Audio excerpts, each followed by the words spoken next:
जहाजों के साथ हुई 4 सबसे बड़ी दुर्घटनाएं। Number 1, होएग Osaka. दोस्तों, इस जहाज को साल 2000 में सिंगापुर में निर्मित किया गया था। ये मुख्य रूप से वाहन की हेराफेरी करने वाला जहाज था। 590 फीट लंबाई वाले शिप में 2500 से भी अधिक वाहन एक ही बार में भरे जा सकते थे। 3 जनवरी वर्ष 2015 को ये कार्गो शिप इंग्लैंड के हैम्पशायर से बेहद महंगी कारों के साथ साथ कुछ लग्जरी बसों को भी अपने साथ लेकर जर्मनी की ओर जा रहा था। होएग ओसाका करीब 19 किलोमीटर प्रति घंटे की गति से यात्रा करते हुए थॉर्न चैनल में प्रवेश करता है। इस चैनल में पानी काफी शांत रहता है, इसीलिए शिप की गति बढ़ाकर 22 किलोमीटर प्रति घंटा कर दी गई थी। रात्रि के ठीक 9:09 पर होएग ओसाका ने एक बंदरगाह की ओर मोड़ लिया। उस मोड़ को लेते ही जहाज का संतुलन बड़े ही अनोखे ढंग से खराब हो गया। जहाज अचानक से पूरी तरह से समुद्र में एक और झुक गया, जिस कारण अपने स्थान पर रखी तमाम गाड़ियां और बसें लुढ़कने लगी। इन कारों में रोल्स रॉयस और बेंटली जैसी बेहद महंगी और लग्जरी कार भी शामिल थी। चालक दल के 2 सदस्य भी समुद्र में गिर गए, जबकि एक सदस्य बुरी तरह से जहाज की रेलिंग से टकराकर अपना एक हाथ और एक पैर तुड़वा बैठा।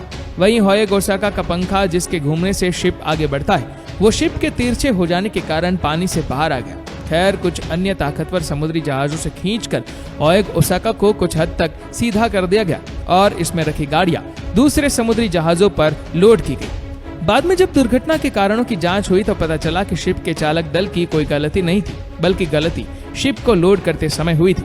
असल में शिप में उस रोज 1400 कारों के साथ साथ 500 से अधिक बेहद भारी भरकम कंस्ट्रक्शन मशीनें भी सवार थी। गलती ये हुई कि हल्की कारों को शिप में पहली मंजिल पर, वहीं भारी मशीनों को दूसरी मंजिल पर चढ़ाया गया था, जिस वजह से शिप का ऊपरी हिस्सा निचले हिस्से की तुलना में अधिक वजनी हो गया। ऐसे में हल्का मोड़ लेने से ही शिप अपना संतुलन खराब कर बैठा। खैर, इस हादसे में किसी की जान नहीं गई, बल्कि पानी में गिरे चालक दल के सदस्यों को भी सकुशल बाहर निकाल लिया गया। Number 2, Express Pearl. दोस्तों, एक्सप्रेस पर्ल एक सिंगापुर पंजीकृत सुपर इको 2700 क्लास कंटेनर मालवाहक समुद्री जहाज था। इस जहाज ने फरवरी 2021 में ही अपनी सेवाएं शुरू की थी और हैरानी की बात यह है कि करीब 3 महीने बाद ही यह नष्ट हो गया।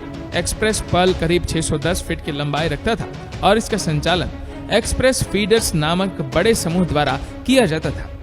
20 मई 2021 को श्रीलंका के कोलंबो तट पर एक्सप्रेस पर्ल में अचानक ही भीषण आग लग गई। इस समय इस जहाज पर 1400 से अधिक कंटेनर रखे हुए थे। इन कंटेनरों के भीतर सौंदर्य क्रीम बनाने के लिए कच्चा माल से लेकर 25 टन नाइट्रिक एसिड और कई अन्य तरह के केमिकल्स मौजूद थे। ये सारा सामान काफी ज्वलनशील था।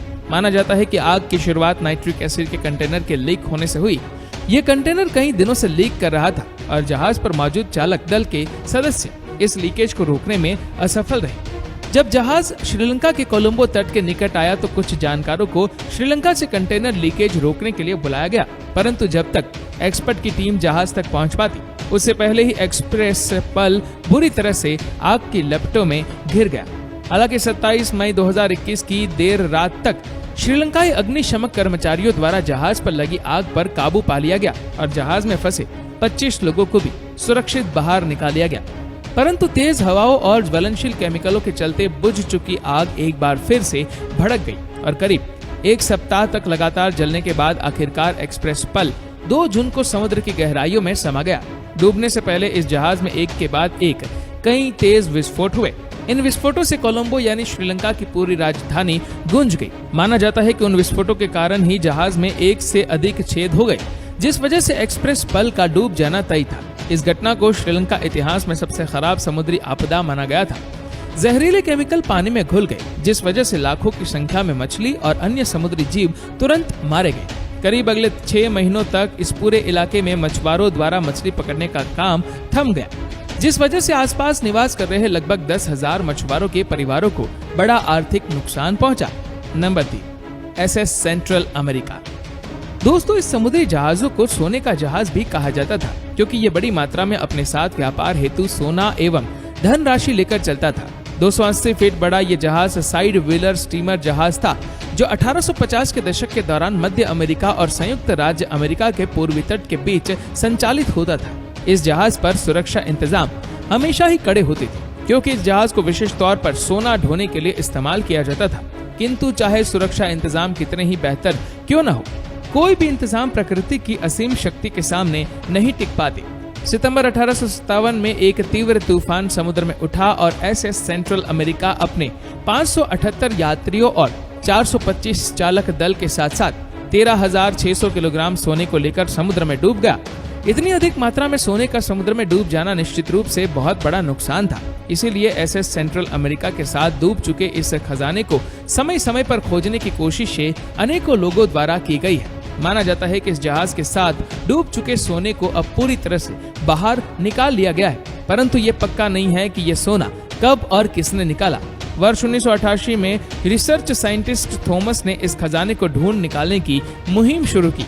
उसने कई सारे लोगों से करीब 100 करोड़ डॉलर का कर्ज लिया और कहा कि खजाना मिलते ही वो सबके पैसे लौटा देगा।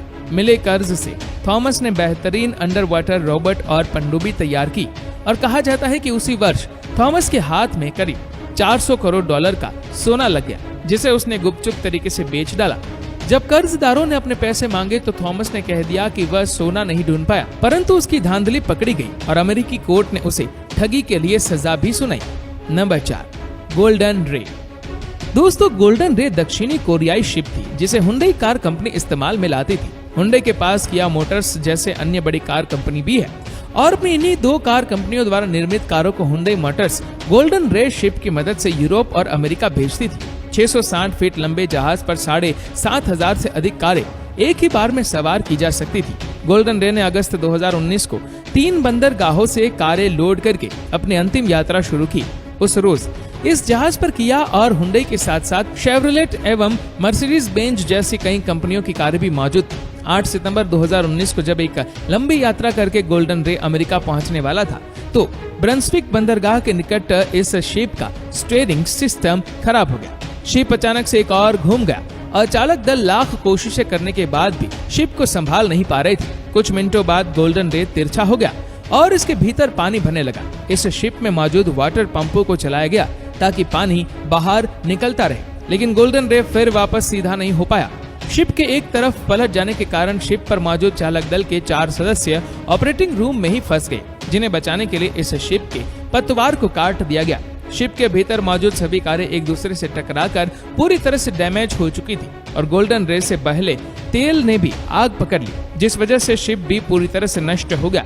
बाद में शिप को 8 अलग अलग हिस्सों में काटकर समुद्र से बाहर निकाला गया, किंतु इसमें सवार अधिकतर कारें जलकर राख हो चुकी थी।